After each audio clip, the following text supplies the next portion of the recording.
मैं हूं नेहा श्रीवास्तव। आप देख रहे हैं खबर दोपहर और आज हम खबर दोपहर में बात करेंगे हमारे खास सेगमेंट के बारे में जिसमें हम जानेंगे कितने तैयार स्कूल। तो चलिए देखते हैं हमारा खास सेगमेंट।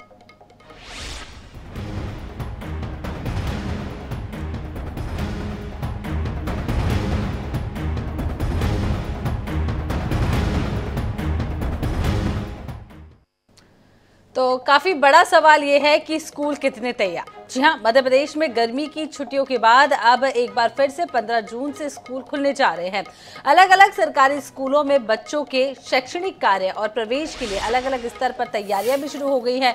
ग्वालियर में अभी ड्यूटी पर तैनात स्टाफ अपने स्तर पर तैयारियों में जुट गए हैं, लेकिन स्कूल कितने तैयार है इसका जायजा लेने जब INS 24/7 की टीम कंपू क्षेत्र के शासकीय उच्चतर माध्यमिक विद्यालय टकसाल पहुंची तो मौके का जायजा लिया गया। इस दौरान परिसर में गंदगी देखने को मिली और आग से बचाव के भी कोई खास इंतजाम नजर नहीं आए। स्कूल में करीब 525 बच्चे हैं और उनके ऊपर 40 के करीब स्टाफ है, लेकिन पढ़ने के लिए सिर्फ 10 कमरे हैं। इसीलिए स्कूल परिसर को सुबह और दोपहर 2 पारियों में लगाना पड़ता है। मौके से जायजा लिया हमारे ग्वालियर संवाददाता जावेद खान ने।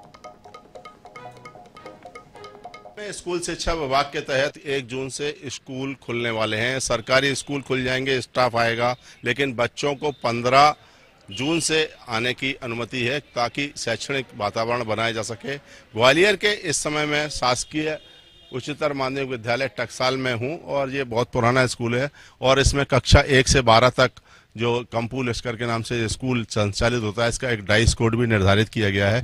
खास बात है कि स्कूल अभी नहीं खुले हैं, लेकिन स्टाफ के कुछ लोग आ रहे हैं, प्रिंसिपल हैं, और लेकिन ये ग्राउंड की हकीकत जानने के लिए कोशिश कर रहे हैं। अभी तैयारियां पूरी नहीं है, लेकिन कहीं ना कहीं आपको देखने को मिलेगा कि जो अभी उबड़ खाबड़ सी स्थिति है और जंगल जैसा जो यहाँ पर पार्क बनाया गया है वो जंगल जैसा दिखाई दे रहा है। टॉयलेट भी ऐसे दिखाई नहीं दे रहे हैं कि कुछ ऑपरेशनल हो, लेकिन स्टाफ आ रहा है और अपनी ड्यूटी कर रहा है। सबसे बड़ी बात है कि जिस शासकीय उच्चतर माध्यमिक विद्यालय स्कूल है, इस स्कूल में आप जैसे गैलरी देख सकते हैं कि ये काफ़ी जो स्कूल के कमरे हैं 40 के लगभग 20 कमरे हैं और 1 से 12 तक के लिए 2 शिफ्टों में इसलिए स्कूल लगाना पड़ता है क्योंकि ये स्कूल में 525 बच्चे हैं और 112 तक के कक्षा के लोगों को बच्चों को यहाँ पर एडमिशन दिए हुए हैं। स्कूल की प्रिंसिपल हैं ज्योति शर्मा जी, उनसे बात करेंगे। मैडम, अभी ये स्कूल खुलने के लिए कब से क्या प्रक्रिया, छुट्टियाँ कब से चल रही? ये हमारे यहाँ छुट्टी जो है वो मई से थी। 1 मई से टीचर्स की और 1 जून को टीचर को सभी को यहाँ उपस्थित होना है और 16 जून से बच्चे आएंगे और हम बच्चों के लिए जो भी अच्छी से अच्छी तैयारी कर सकते हैं, उनके लिए जो बेसिक सुख सुविधाएं उपलब्ध करा सकते हैं, वो हमारा पूरा प्रयास रहेगा कि हम बच्चों को पूरा सभी साधन उपलब्ध कराएं। आखिरी सवाल है कि जो आप मूलभूत सुविधाओं की बात कर रही हैं, तो यहाँ पर इतने 525 बच्चों के लिए कितने टॉयलेट हैं, पानी पीने की क्या व्यवस्था है, कोई वाटर कूलर लगा है? गर्मियाँ बहुत तेज हैं। मेरे यहाँ वाटर कूलर है और पूरा 24 घंटे हमारे यहाँ ठंडा पानी उपलब्ध होता है। बोरिंग की व्यवस्था है और हमारे यहाँ टॉयलेट जो है कम से कम 10 टॉयलेट हैं, जिसमें बराबर हमारे यहाँ के लड़कों का स्कूल है, लड़कियों की यहाँ कोई व्यवस्था नहीं है, लेकिन हम लोगों का स्टाफ का भी टॉयलेट अलग है। बाकी कोई संसाधन में इस प्रकार कोई कमी नहीं है यहाँ पे। बिल्कुल, जो कमी ना होने का दावा किया जा रहा है। और भी शिक्षक यहाँ पर मौजूद हैं। मैडम, आप क्या सब्जेक्ट पर? हम सब्जेक्ट नहीं, हम कार्यालय में हैं बाबू। तो अभी क्या कर रहे हैं इस समय? छुट्टियाँ चल रही सर। हम सर्विस बुक का हम मेंटेन कर रहे हैं, सर्विस बुक वगैरह, और जो भी डाक प्राप्त होती है वरिष्ठ कार्यालय से उसका संपादन कर रहे हैं। पूरा स्टाफ आता है रोज? हाँ, हम 2 ही हैं सर। तो हम 2 हैं तो डेली आते हैं 10:30 से 5:30। तो जो स्कूल का समय है उस निर्धारित है, उसके बाद स्थितियां ये हैं कि जो यहाँ पर संकाय चल रहे हैं उसकी अलग अलग दिए गए हैं। एक्स्ट्रा करिकुलर एक्टिविटीज़ भी हैं। यहाँ पर आप देख सकते हैं कि जो वाटर कूलर की बात की जा रही है, यहाँ पानी तो के लिए वाटर कूलर तो लगा है, मशीन लगी है, लेकिन रिचार्जेबल दिखाई नहीं देता है और ये गंदगी यहाँ पर दिखाई दे रही है। वाटर कूलर की हालत भी आप देख सकते हैं। पानी की टंकी हालांकि लगाई गई है, लेकिन जो अंदर रखी हुई है, लेकिन साफ सफाई का जैसा माहौल, जैसे कल स्कूल खुलने वाला है, वैसे हालात दिखाई नहीं दे रहे हैं। आप देख सकते हैं कि जो लॉबी है और ये कक्ष हैं वो कहीं ना कहीं एक गंदगी का शिकार हैं और चारों तरफ ऐसा ही माहौल बना हुआ है। आप देख सकते हैं कि जो रूम है, रूम में भी कोई ऐसी हालात दिखाई नहीं दे रहे हैं। अभी कल स्कूल संचालित होंगे लेकिन यहाँ पर गंदगी दिखाई दे रही है।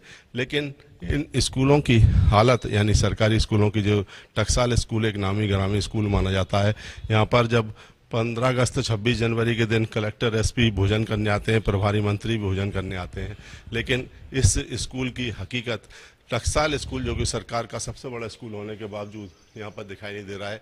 लाइट की केबलिंग भी ओपन लगी हुई है, तो कहीं ना कहीं जो अव्यवस्थाएं हैं, एक कूलर और दिखाई दे रहा है यहाँ पर, मैं दिखाना चाहूँगा, लेकिन इस कूलर में कि आपको देख सकते हैं बंद जैसी स्थिति में है। पानी के फायर इक्विपमेंट लगाए गए हैं, लेकिन कहा नहीं जा सकता है कि जिसकी लास्ट डेट क्या होगी और ये कब तक वैलिड है। इस पर मैन्युफैक्चरिंग डेट और उसका कोई भी चिन्ह दिखाई नहीं दे रहा है, यानी फायर इक्विपमेंट कब तक वैलिड है इसकी कोई गारंटी यहाँ पर दिखाई नहीं दे रही है। अगर आगजनी की कोई घटना हो जाती है तो यहाँ पर ऐसे बंदोबस्त निपटने के लिए कुछ नहीं है। स्टाफ का रूम जरूर भरा हुआ है और इस तरह से आप देख सकते हैं कि जो स्थितियां हैं वो इस सरकारी स्कूल की ऐसी ही हैं और इस तरह से कहा जा सकता है कि ग्वालियर के सरकारी स्कूलों की हालत ऐसी है। हालांकि 1 जून से स्कूल खुलने वाले हैं, लेकिन इस सरकारी सबसे बड़े स्कूल में हालात वैसे के वैसे हैं। शिक्षा विभाग को और सुधार करने की ज़रूरत है। कैमरामैन अजय उपाध्याय के साथ जावेद खान, INS न्यूज़ ग्वालियर।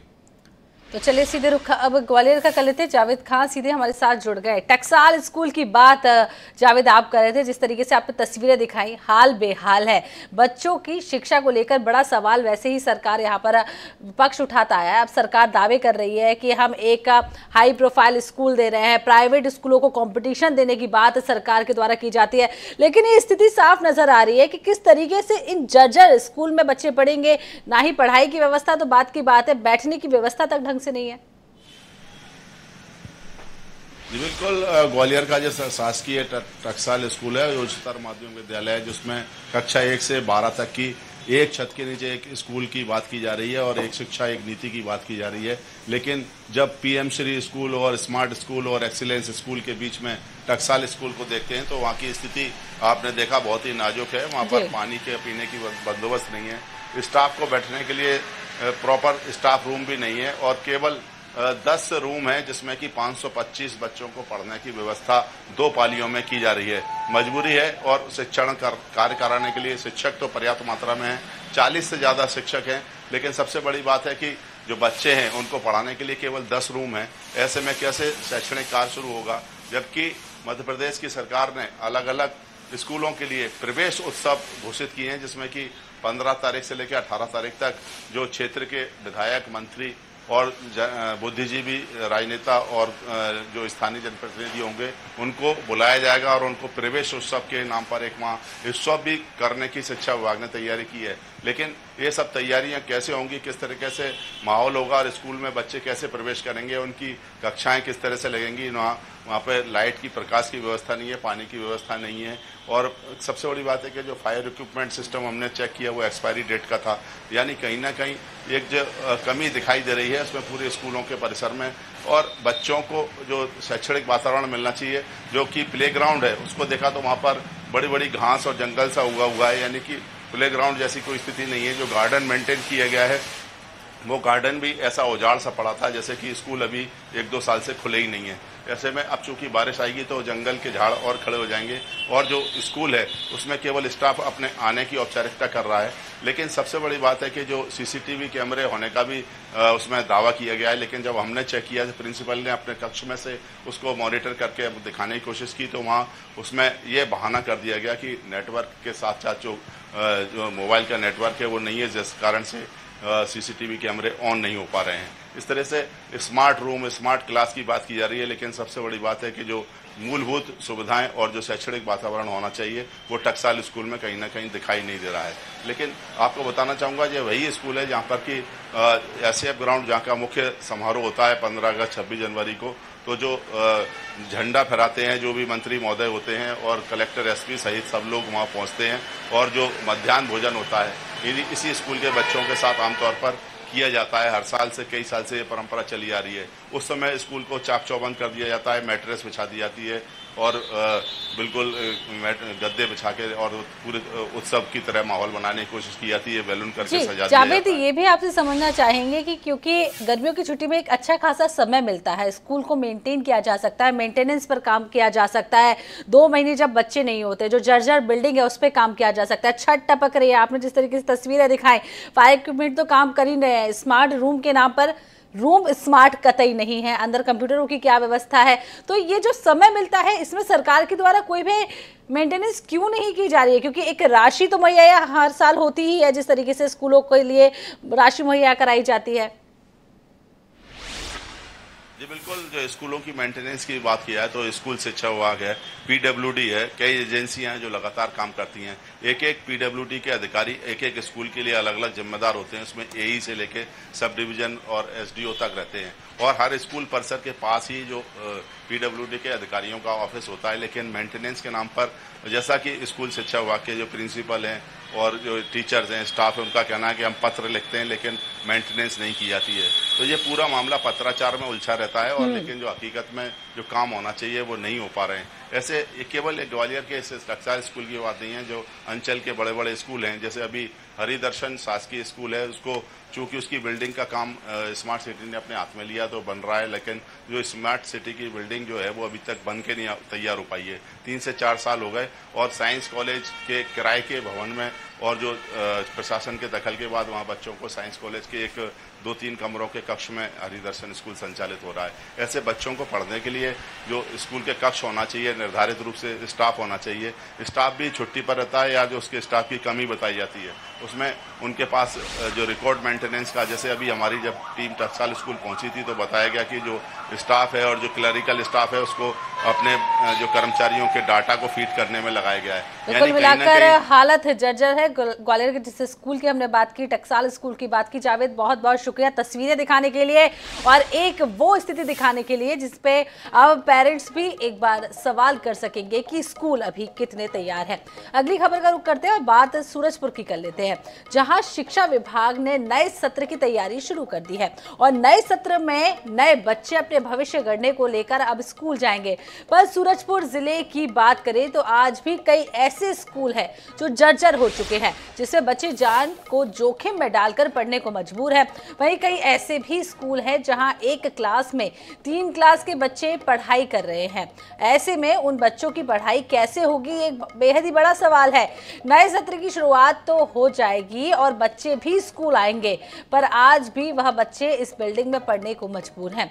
आने वाले दिनों में बरसात का मौसम भी आने वाला है, जिसमें खतरा और ज्यादा बढ़ जाएगा। ऐसे में शिक्षा विभाग और प्रशासन जर्जर भवन की रिपेयरिंग या नया भवन की क्या व्यवस्था करता है, यह देखने वाली बात होगी। तो ये तस्वीरें आप देख सकते हैं, सूरजपुर के एक शासकीय स्कूल की ये तस्वीरें हैं जहां जर्जर बिल्डिंगें नजर आ रही है, छत उखड़ रही है और ये 2 तस्वीरें आपको दिखा रहे हैं।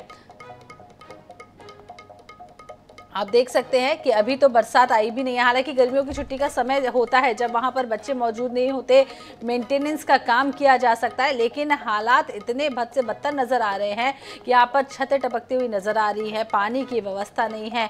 सबसे बड़ी बात तो ये है कि एक क्लास में 3 कक्षाओं के बच्चों को बैठा के पढ़ाया जा रहा है।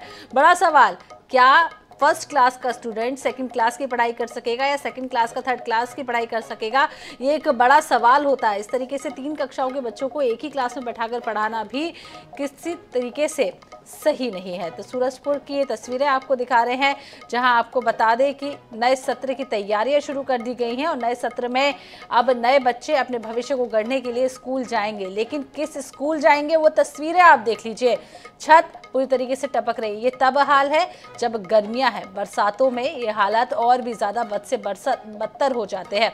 और हम कई तरीके की खबरें देखते हैं जब बरसाती मौसम होता है, छत गिरने की तस्वीरें आती है, छज्जा गिरने की तस्वीरें आती है और स्कूलों से ऐसी तस्वीरें आती हैं, लेकिन बावजूद उसके भी सरकार कोई बड़ा कदम उठाकर सही समय पर सही मेंटेनेंस या सही व्यवस्था नहीं करती है जिससे कोई भी अनहोनी को टाला जा सके। और ये तस्वीरें आप देख सकते हैं किस तरीके से ये जर्जर स्कूल है। नौशाद अहमद हमारे साथ जुड़ गए हैं।